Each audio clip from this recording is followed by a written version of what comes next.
So thank you for inviting me. I'm very excited to be part of the community. And as Rena and Jay mentioned, my name is Maria Laws, and I am a former teacher. I spent over 25 years in the classroom teaching high school and some junior high school students. I also spent 4 years as a professor at UC Berkeley, and I've had the chance to work with additional learning projects at Genentech, as well as at Stanford and at Berkeley, as well as doing both science and education research. My little note is it's amazing what can come up if you start asking and noticing, looking at flyers, responding to emails, going to stuff. Because if I were to tell you the range of things I've gotten to do, they do not make sense for a single person. But I'm telling you, you show up, people start to trust you and want you to be engaged in whatever it is they're doing. So I've had a really incredible career with students and have loved every minute of it. But a few years ago, I met someone who asked me if I could help them with a nonprofit idea they were thinking about. At the end of their day job, they worked at Bain. And I said, okay, sure. I don't know why I said yes, but I did. And that led to us building something that's now in 6 different countries, serving both high school and college age students. And then he left his job and said, I'm going to start at an ed tech company in AI. And then he said, I really need you to be there. And I didn't really believe him that I was the one, but he kind of helped me with an entry point, like a couple hours a week, maybe the summer. And at that point, I switched over to now I have an executive role at our startup that I've been at now for 3.5 years. And I get to help both the product development side of things in terms of creating edtech products, but I also get to do a lot of teaching still, both with students and with adults that are leaders that are trying to figure out what do we do now for my team, for my company, and for my students. You mentioned about showing up and looking at the flyers, and it will be nice to zoom in a little bit more on that aspect of it, because one of the challenges that moms have is like they don't get to go out much.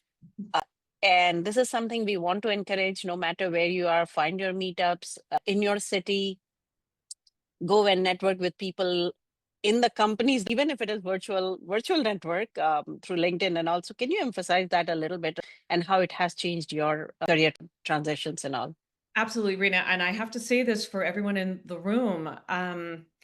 There are many things that are not convenient, right? However, if you are committing to trying something new or to going in a new direction or returning to something that is no longer the same as when you left it, you do have to put aside some time for these things that you wouldn't normally do. And so I would say, number one, challenging yourself or encouraging, celebrating your journey by putting on your calendar once a week a 2 hour time period where you're going to go to something, whether it's virtual or in person. Doesn't mean you need to be there all day or all night. Like, I have a time in my mind when I'm leaving and I leave, but I'm there for a good hour and I make the connections that are right for me, So I will say early on when I was a teacher, I wasn't trying to transition anywhere. I loved what I was doing. I wasn't trying to go anywhere. I just thought I've been teaching since I was 20 and I keep telling these kids they need this for college or a job, but I've never had another job and I haven't been in Mhm. college for a while. So maybe I better go out there and make sure what I'm doing is right. And it became such a bigger thing. Like I look back and the pathway is clear. When I was in it, I was just following the next logical step. I was at UC Berkeley campus, so excited to be there for this thing that I found from talking to a colleague that mentioned something. And so I looked it up online, applied, and now I'm on campus. I've got 5 years of funding after school for teacher development, unheard of in education, 5 years of funding to do work on myself. And I thought, well, I'm on this campus. It's fancy. It's one of the top ones in our country and beyond. I'm going to look at every flyer and I'm going to pick something to go to. My little one was small, but 2 hours once a week, or even at that point, it wasn't even once a week. It was like maybe once a month. But since I was in this program, I made sure to make connections with the people on campus that I was getting to interact with. And that led to the next thing that I wouldn't have found on my own because I saw a flyer. It said something like Math for America. I don't teach math anymore.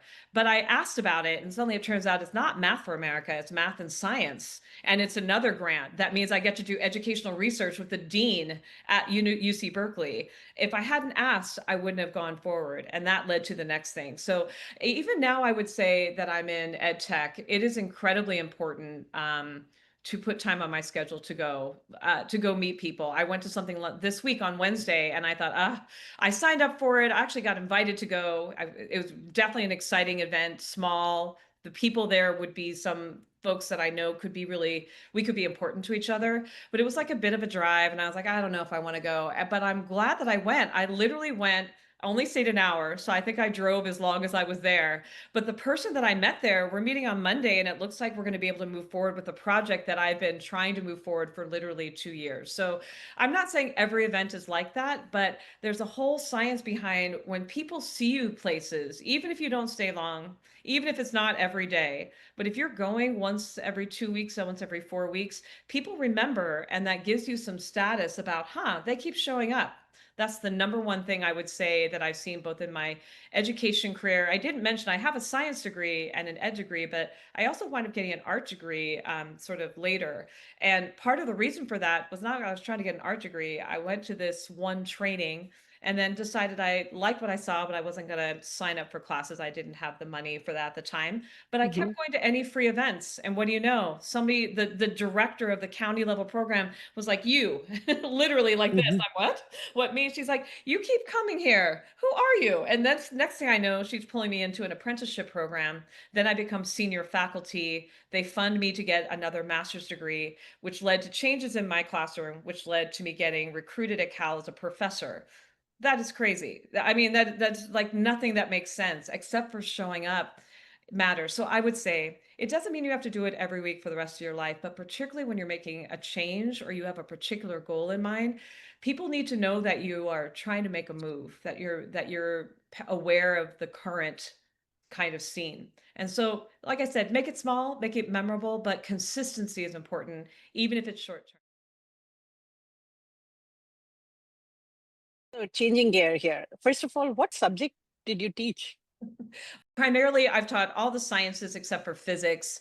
And of course, I've taught learning things like education courses.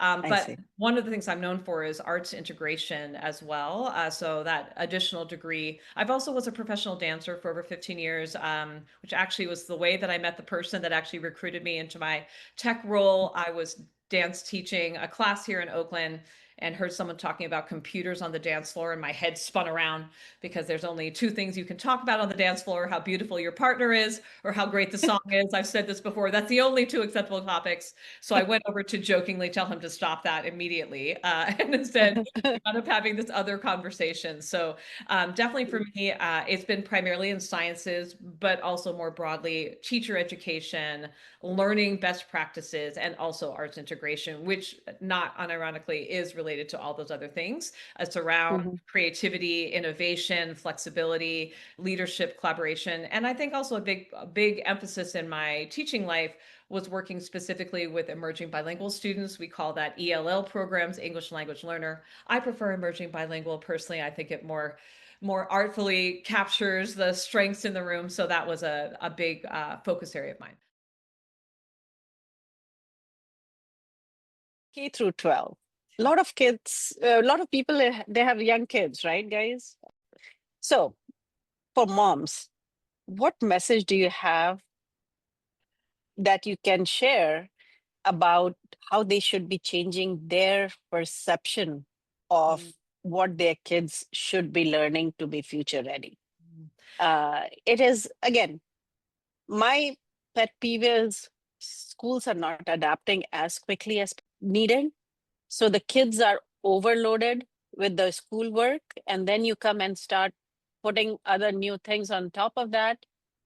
It creates stress in the family.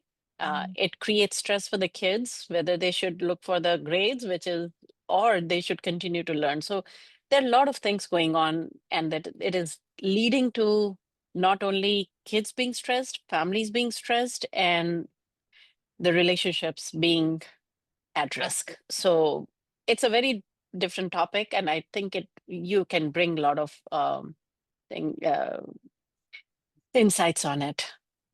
Yeah, I'd love to chat a little bit about that. I would also encourage anyone here, if you've got anything that you want to add around this particular topic, please feel free to Mhm. use the chat as well. We'll definitely be reading that. I would say I really resonate this with you on this because when my little one moved from kindergarten to first grade, I mean, she's in high school now, so it's been a while, Mhm. but this is a vivid memory and not in a good way. Lovely teacher, lovely school, literally walk down the street to school every day, a beautiful kind of like kid life. But that was the year they started getting homework, and like she'd come home with this work and I'm like, she's like 6 or 5 at this time. I mean, the fine motor, let alone not even fine motor skills, the gross motor skills. And yet I remember once there was like a lab report she had to write. And I remember thinking, a lab report? I mean, this was like first, second grade. And I remember she was so excited for the experiment we decided to do. But at Mhm. some point, she just looked at me because we had to write all this stuff down and she couldn't really write well, all these things. She was like, this isn't even fun anymore. And I just remember that moment. And I'm not saying education is always fun. However, particularly in those young years, what you're trying to really do is to help students feel empowered, to help them feel like they are just explorers. And so I think for me, when I did two things. One, luckily I am a teacher. Number two, I love that her teacher, Miss Seltzer, she was incredible, lived in the neighborhood. So I ran into her at the grocery store all the time. So we had a little chat. I'm like, can you just talk to me about what's happening here? We're like, what are the standards for this homework? That's what I needed to know.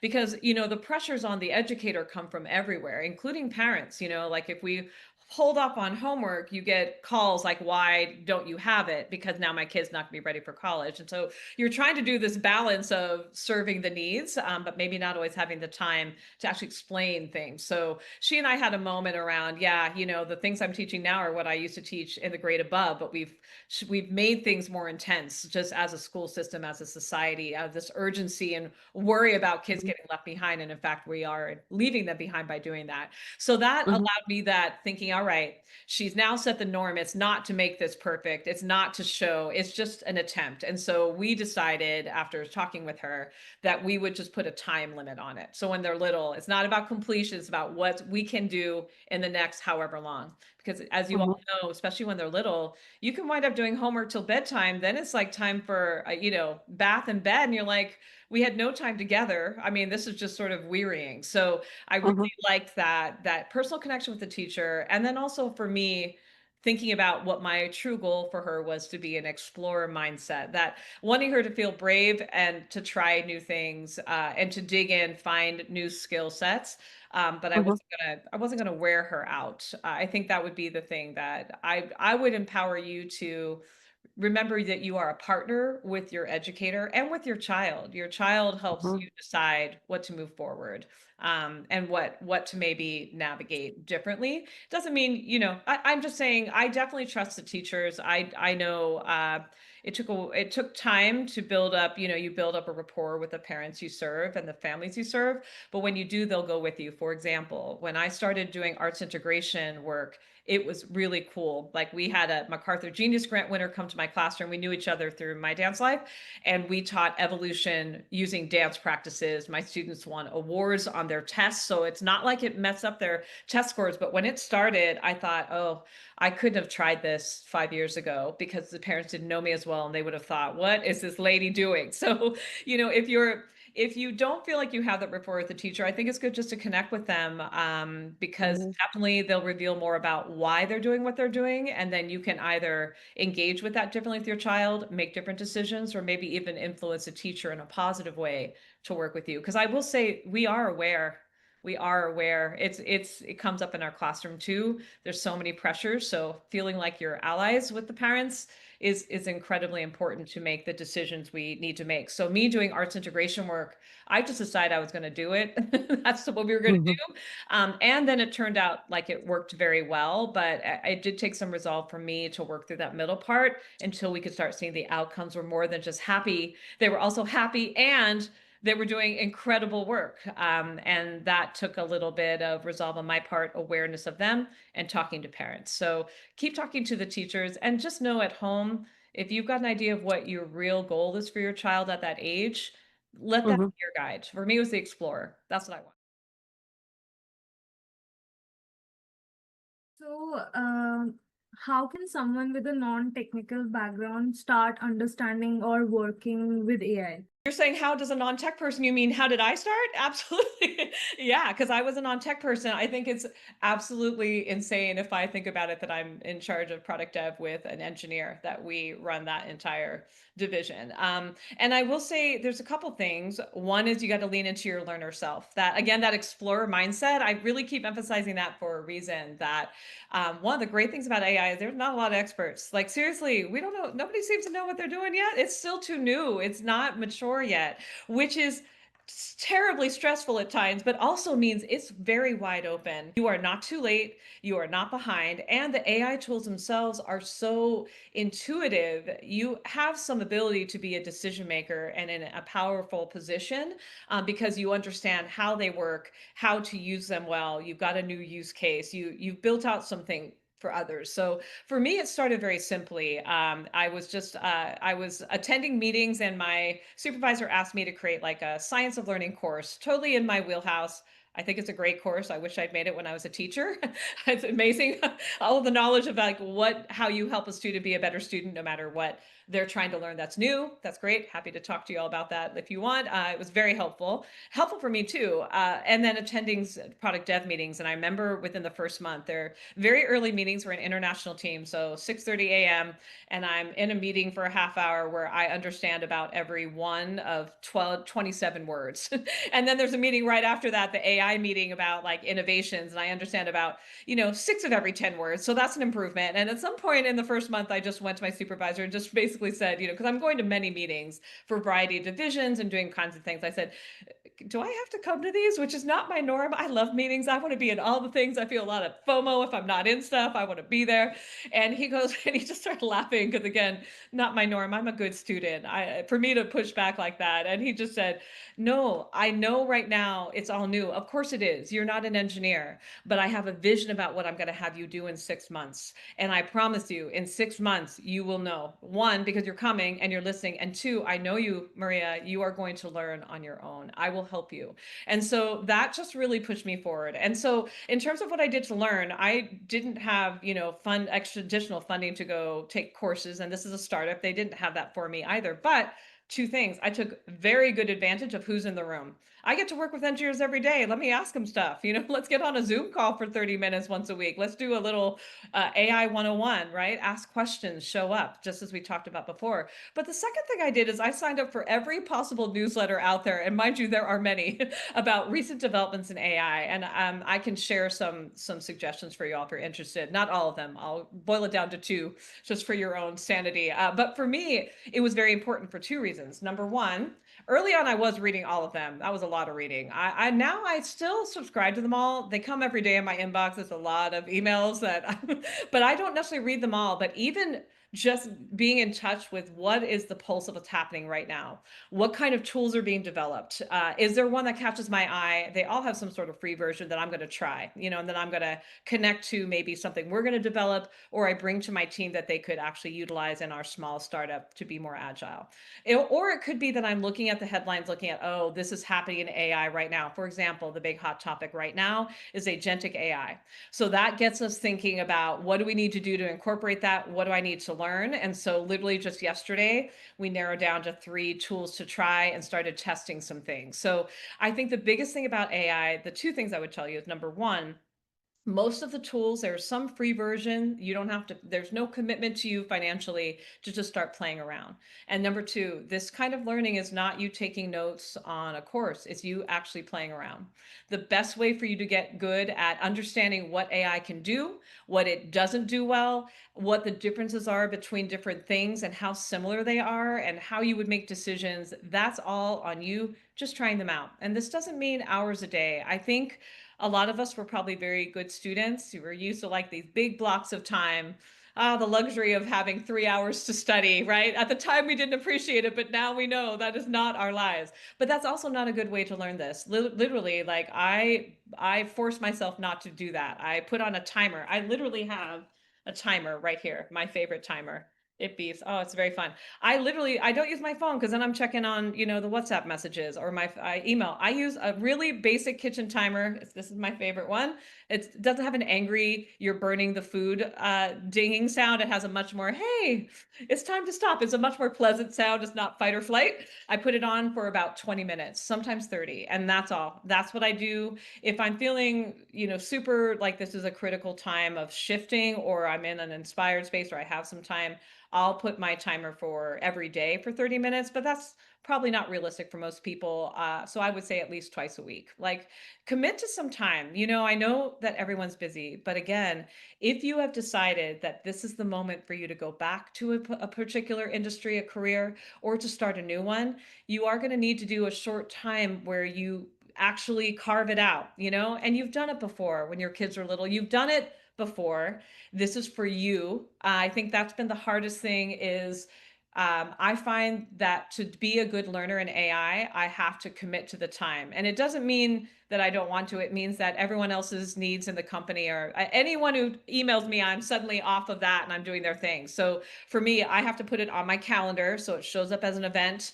It says hold on there. And the hold is as much for me as it is for my teammates, that 30 minutes on a Thursday morning at 8 a.m. is mine. And I'm not going to allow any other good reason to keep me from doing it. And that, I think, is the most challenging piece. And that's where your community, particularly here at Moms Relaunch, could be very helpful, that you all push each other to help yourselves.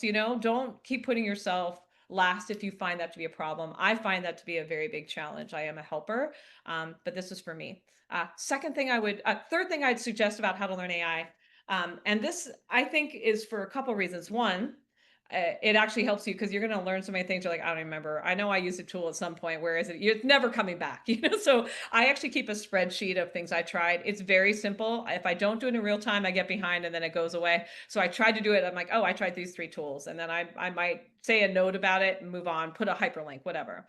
But that also helps you later for a couple reasons. One, when someone at your company asks for this and then you're the only person who already has a spreadsheet ready to share, suddenly that now becomes market intelligence. Very fancy term. I just saw it as my note page, but now apparently it's market intelligence, and it's enough that I can actually talk about it when I want a promotion or a raise. That has literally happened. I was like, it's a spreadsheet, and my sponsor was like, no, it's market intelligence. I'm like, it really is something more elevated than you think, and here's why: because no one else did it. You did something for you, but it isn't just for you. You can share with others. It shows your journey, not just to yourself, but to others. I also find it shows me the priorities happening in my company, like where the tools are that I was interested in. Right now it's super agents, agentic AI. There was a time when it was all presentation things like Gamma AI. Highly recommend Gamma AI. But there are other things as well. So for me, I can chart a journey in my own learning, celebrate some successes for myself, and keep me motivated to keep going.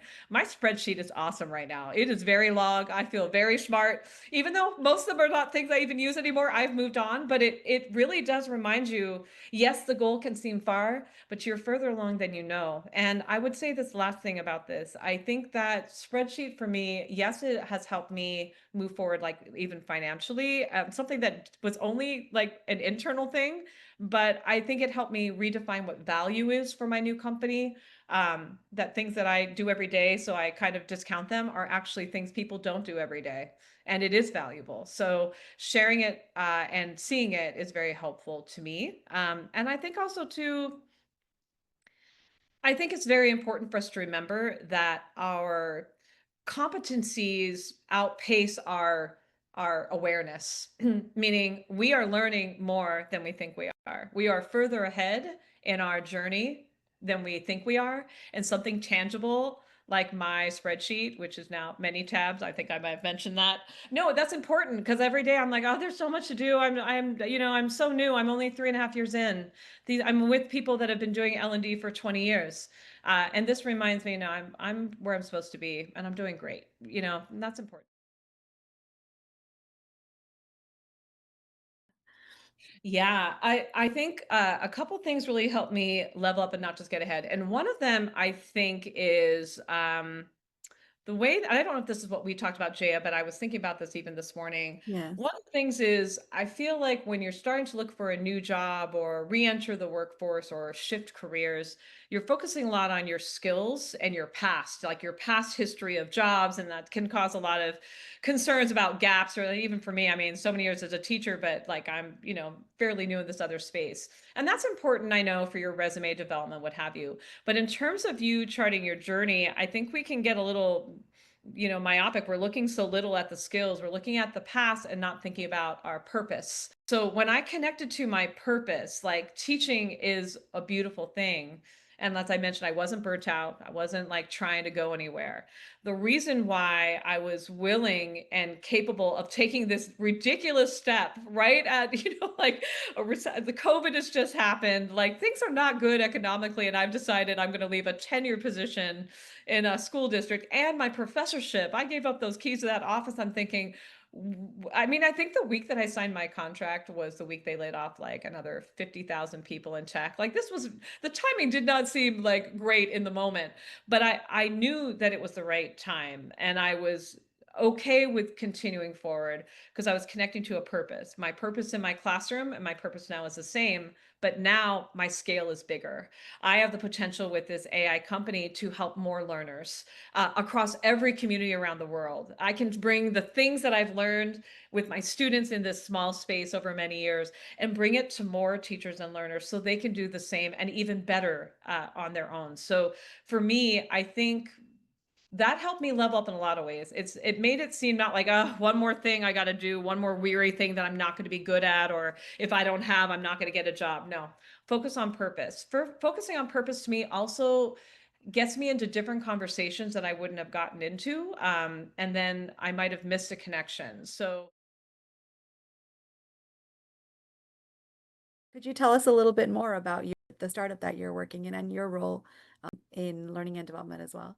yeah, I have two big things that I'm doing, and one of them might actually relate for some of us here. If you've got a little bit older children, if you're interested, we can absolutely talk more about it. It's a nonprofit. So, a nonprofit that I'm a global strategist for, and I do program management here in the United States for, is called Alliance for AI, and it was born out of this idea that it's not enough for, say, university students to have an engineering degree. They need to have leadership skills. We don't just want folks that are going to make things. We want people making decisions, and we want them making good decisions, decisions that lead to ethical AI that is accessible to more people, not siloed, not small, not inaccurate, right? So we developed sort of a three-pronged curriculum approach. And the idea being we can't scale this very well because there aren't many teachers that are able to do it. They just don't have the time or the experience. So we need to have a peer leadership model where students get together. We provide curriculum in three different areas: future tech,